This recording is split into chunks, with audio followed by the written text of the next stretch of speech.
구티비를 시청하시는 우리 성도 여러분, 그리고 해외에서 나라와 민족을 늘 곡자며 깨어 기도하고 있는 해동포 750만 성도 여러분, 한 주간 동안에도 주님의 은혜 가운데 평안하셨습니까? 저는 서울 방배동에 위치하고 있는 강남 이마누엘교회를 섬기고 있는 장요한 목사입니다.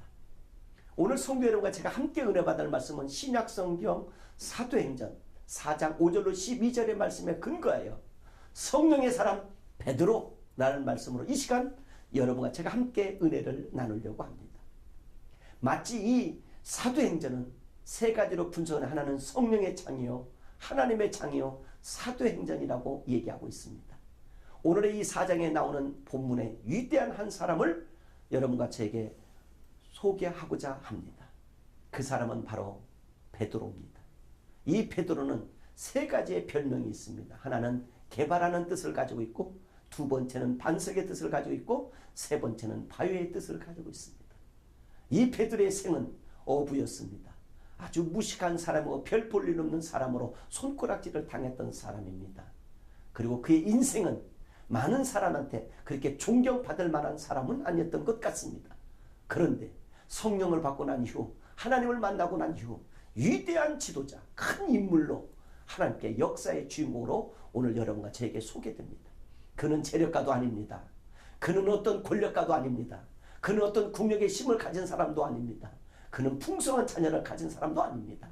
그럼에도 불구하고 오늘의 베드로는 여러분과 제 삶 속에 위대한 지도자, 그리고 수제자라고 쓰여있는 그 사람이 오늘 바로 베드로입니다.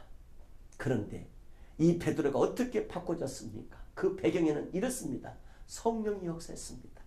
그 배경에는 하나님의 교회가 성령으로 의지하고 하나님의 말씀을 붙들고 가는 그 베드로에게 하나님께서 육체에 속해 있는 베드로는 가게 하시고, 그는 육신적인 사람으로 볼 때는 체격이 좋습니다. 근육이 울퉁불퉁합니다. 어부 생활했습니다. 손이 거칩니다. 그리고 많은 사나이 중에 사나이였습니다. 충동적인 사나이입니다. 급합니다. 그리고 열정적인 사람입니다.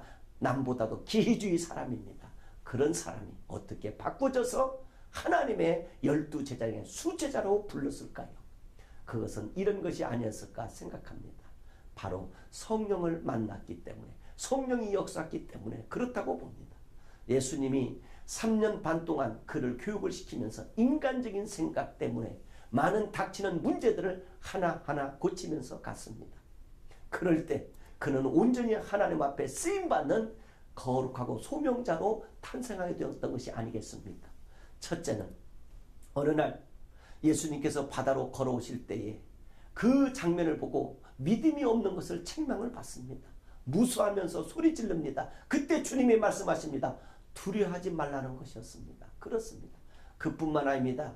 주님이 한 번은 물 위에 걸어오시는데 무수하며 소리 지릅니다. 주여 나를 구원하소서 하고 있을 때, 그때 역시 손을 내밀어 그를 붙들면서 이렇게 말씀하십니다. 주님이 믿음이 적은 자여 라고 의심하느냐 했습니다. 여러분과 제가 인생의 삶 속에 신앙생활하면서 혹이나 기도해놓고 어떠한 일을 해놓고 여러분 혹 기도하면서 의심한다면 그것은 무너지는 꼴입니다. 그것은 여러분의 인생에 있어서 해방되는 일입니다. 그래서 우리는 모든 삶을 주님 앞에 맡기며 가자는 것이 오늘의 신앙의 인으로서 베드로와 같은 성령의 사람이 되기를 주님의 이름으로 축복합니다. 그뿐만 아니라 베드로는 사탄에게 책망을 들었습니다. 마태복음 16장 21절로 24절의 말씀에 보면 그는 신앙 고백한 사람입니다. 반석 위에 굳건히 세운 사람입니다. 그럼에도 불구하고 그는 사탄에게 벌벌 떨었던 사람입니다. 사랑하는 시청자 여러분, 해동포 750만 성도 여러분, 우리가 당하는 어떤 고난이 있을지라도 연단과 고탄과 이때로는 절망과 낙심과 시련이 온다 할지라도 주님을 만난 여러분과 저에게 성령의 역사가 나타나는 것을 믿으시고 항상 우리가 신령하게 복되게 살아가는, 예수님으로 믿음으로 살아가는, 그리고 믿음이 커지고 세상 것이 작아지는 우리 여러분과 제가 되어지기를 주님의 이름으로 축복합니다. 저는 이제 결론을 지을까 합니다. 오늘 여러분과 저에게 성령을 받고 난 이후에 새로운 역사의 새 창을 쓰시는 이 개바처럼, 반석처럼, 바위처럼 하나님 앞에 인정받는 귀한 우리 성령의 사람 베드로가 여러분이 되기를 주님의 이름으로 축복합니다. 여러분이 머무는 그곳에서 한 주간 동안에 성령의 사람으로 소문나기를 빕니다. 성령의 베드로의 사람으로 여러분의 인침받는 놀라운 역사가 이 한 주간에 나타나기를 주님의 이름으로 축복합니다. 한 주간 평안하십시오. 샬롬.